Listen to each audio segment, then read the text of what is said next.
और आज की एक और बड़ी खबर, सोनम के मंगलसूत्र ने सुलझाई राजा की मर्डर की गुत्थी। टीवी9 भारतवर्ष के पास एक्सक्लूसिव जानकारी, जहां सोनम ने होटल में मंगलसूत्र छोड़ दिया था। पुलिस को सोनम के बैग में मंगलसूत्र और अंगूठी भी मिली।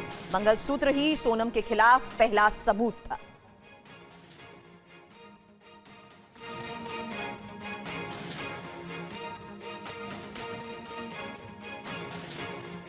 तो इस पूरे मामले की इन्वेस्टिगेशन के दौरान डिजिटल एविडेंस जिस तरीके से महत्वपूर्ण कड़ी साबित हुए, वहीं मटेरियल एविडेंस को लेकर भी अब बड़ी जानकारियां सामने आ रही हैं, जहां इस मंगलसूत्र ने कैसे मर्डर के राज खोले। डिटेल जानकारी आपके सामने। जांच के दौरान पुलिस शिप्रा स्टे होम पहुंची।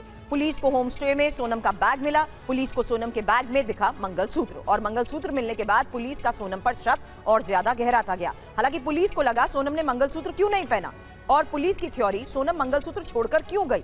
शक हुआ राजा की हत्या कर सोनम फरार तो नहीं हो गई। ये वो सवाल थे जिसके आधार पर आगे की जांच पुलिस ने की, और पुलिस को मंगलसूत्र के अलावा कई ऐसे सुराग भी मिले जिससे मेघालय पुलिस का शक यकीन में बदल गया कि राजा के साथ हादसा नहीं हुआ बल्कि हत्या हुई है। सोनम ही राजा के कत्ल में कैसे शामिल है, वो तमाम सबूत जो सामने आए उसके जरिए कैसे हुआ पर्दाफाश, जानकारी आपके सामने। क्योंकि शक नंबर 1, जहां मौकाए वारदात से पुलिस ने हथियार भी बरामद किया। दूसरी बड़ी बात जो सामने आई कि हथियार से ही साबित हुआ कि मामला हादसा नहीं मर्डर का है। अब शक नंबर 2, जहां सोनम ने हनीमून ट्रिप की एक भी फोटो को अपलोड तक नहीं किया था, और हनीमून ट्रिप पर आए कपल अक्सर फोटोज शेयर करते रहते हैं। सोनम ने आने के 3 दिन बाद तक कोई भी फोटो अपलोड नहीं की थी।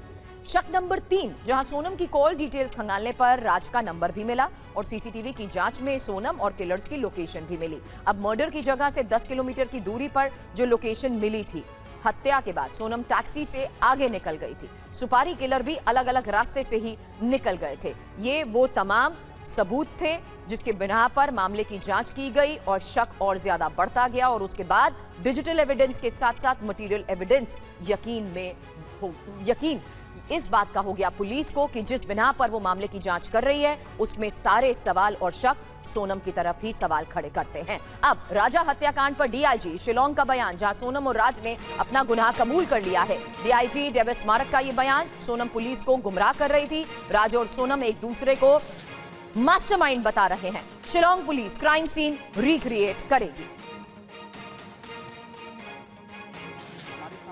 डीआईजी मेघालय शिलोंग के डेविस मार्क जी मौजूद हैं। सर, 5 आरोपी गिरफ्तार कर लिए हैं, मास्टरमाइंड इसमें लड़की है। इन्वेस्टिगेशन किस तरीके से आगे बढ़ रही है, अभी तक इन्वेस्टिगेशन में क्या सामने आया है?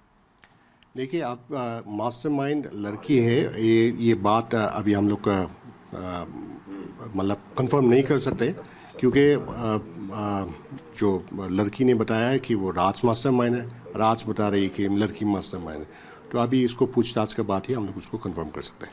सर, तो क्या जो पुलिस ने पूछताछ की है, ये दोनों एक दूसरे पर आरोप लगा रहे हैं, हत्या में शामिल होने की बात कह रहे हैं? हाँ, बिल्कुल। वो मतलब हत्या में शामिल है, इसका बारे में वो लोग ने मान लिया है। लेकिन कौन मास्टरमाइंड है इसका बारे में वो लोग एक दूसरे को मतलब ब्लेम कर रहे हैं। अच्छा सर, शुरुआत मर्डर की किसने मतलब प्लानिंग की थी? क्या ये बताया, सोनम ने कबूल किया कि उसने किया, या फिर वो राज के ऊपर आरोप लगा रही है? यही मैं बता रहा था, ये प्लानिंग की बात है। वो मतलब दोनों एक दूसरे को ब्लेम कर रहे हैं। इन्वेस्टिगेशन में आपने 5 आरोपियों को पकड़ लिया। कौन कौन से इंपॉर्टेंट क्लूज थे या एविडेंस थे पुलिस के हाथ लगे जो काफ़ी इंपॉर्टेंट साबित हुए पुलिस को इन आरोपियों तक पहुंचने में? देखिए, हम लोग ने जब वो लोग को पकड़े थे, हम लोग ने काफ़ी टेक्निकल इन्वेस्टिगेशन किया। बेस्ड ऑन टेक्निकल इन्वेस्टिगेशन हम लोग ने वहाँ तक पहुँचा है, और वो लोग ये आरोपी को हम लोग ने अरेस्ट किया। अच्छा सर, क्या कुछ मुश्किलें भी आई इस दौरान आरोपियों तक पहुंचने में, या फिर उनको पकड़ने में, पहचान करने में? हाँ, इनिशियली हम लोग को पता नहीं था कि ये मर्डर था, ये कुछ एक्सीडेंट था, ये क्या केस है, किडनैपिंग केस है, हम लोग को पता नहीं था। और इनिशियली में हम लोग को बहुत सारे प्रेशर थे, क्योंकि बहुत सारे नेगेटिव ये news reports, social media comments वगैरह वगैरह वो चल रहा था, और फैमिली मेम्बर्स भी हम लोग को बहुत प्रेशराइज कर रहे थे।